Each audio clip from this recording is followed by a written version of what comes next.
I'm Carmine Gallo, and I'm going to take you on a journey to the farthest reaches of the galaxy. Well, okay, maybe not that far, but the storytelling journey we are about to take will lift you higher than you've ever imagined. It's called the hero's journey, a simple, powerful storytelling tool that has stood the test of time.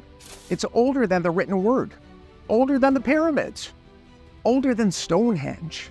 It's a magical formula that you can use to captivate any audience. Psychologists believe all great stories follow the hero's journey because it reflects our subconscious, our collective subconscious mind. It's a pattern that we use to make sense of the world. So imagine the persuasive power you can have if you adopt the hero's journey as a communication tool. Mythologist Joseph Campbell was the first to break the secret code of story. He found that great stories are journeys of transformation. The hero starts in an ordinary world, a familiar world, gets called to adventure, faces challenges, and returns triumphant and transformed. So come with me. Let's go on a brief tour of the hero's journey with scenes you'll recognize in just about every Hollywood movie. And along the way, I'll highlight key elements that will make your business pitch or presentation much more powerful. The hero's journey always begins in an ordinary world.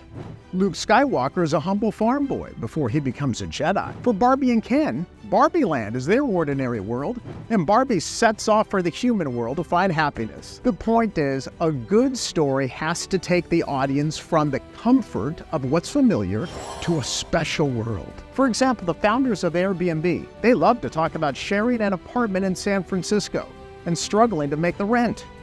That was their ordinary world, and it's something that most people can relate to. But while living in the ordinary world, heroes are called to adventure. They're presented with a problem or a challenge and are no longer satisfied with the status quo. In a business pitch, this is the inciting incident, the event or idea that sparks the adventure. It's two friends, Steve Jobs and Steve Wozniak, hanging out in the garage of an ordinary home in a working-class neighborhood. Together, they come up with an idea to make computers easy for anyone to use, and they choose the most ordinary name for what would become a great adventure: Apple. For Melanie Perkins, the inciting incident happened in college. She was making a little money on the side by teaching other students how to do graphic design, but they found programs like Photoshop crazy hard. So Melanie decided to pursue an adventure to democratize design, and Canva was born. And now it's time for the hero or heroine to cross the threshold into the special world.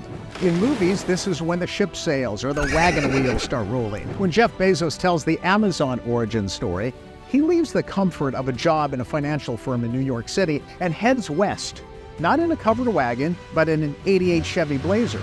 He takes to the road to pursue a bold idea that most people said would fail. When did you find the courage to cross the threshold? When did you make the decision to risk everything and to follow your heart? Once in the special world, heroes make allies. They also face villains, challenges, and hurdles. In the Netflix story, Netflix plays David to a real Goliath. Blockbuster. Netflix co-founder Mark Randolph told me that he and CEO Reed Hastings had a meeting with Blockbuster where they were literally laughed out of the room. Netflix was considered too small to do any damage against the mighty Blockbuster, and we all know how that turned out. Melanie Perkins, she was rejected 100 times.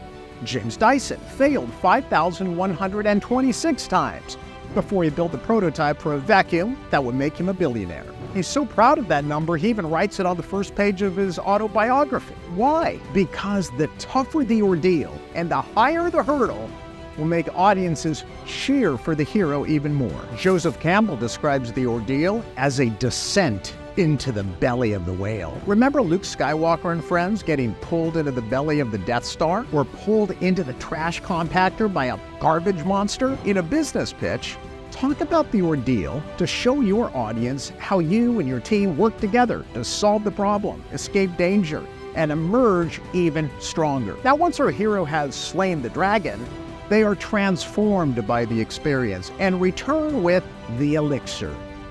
New insights and knowledge that prove to be useful to the community. This is where entrepreneurs can really connect with their audiences by applying the lessons they've learned to make the world a better place. It's the true test of wit, skill, courage, and character. For example, After Jeff Bezos settled into Seattle, he and a small team worked tirelessly in the small garage of a rented house. The ordinary world. Success was not guaranteed. The company failed to make a profit for years. And in 2000, they really sank into the belly of the beast. Amazon stock fell 90% after the dot-com crash.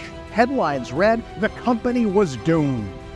But Bezos and his team recommitted to the company's original mission and learned that by focusing on the customer and the customer experience, they would survive and thrive.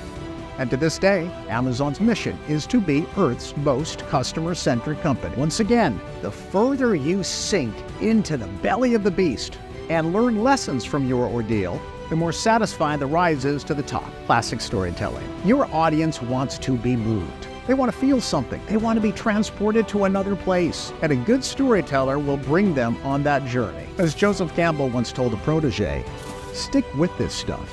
It'll take you a long way.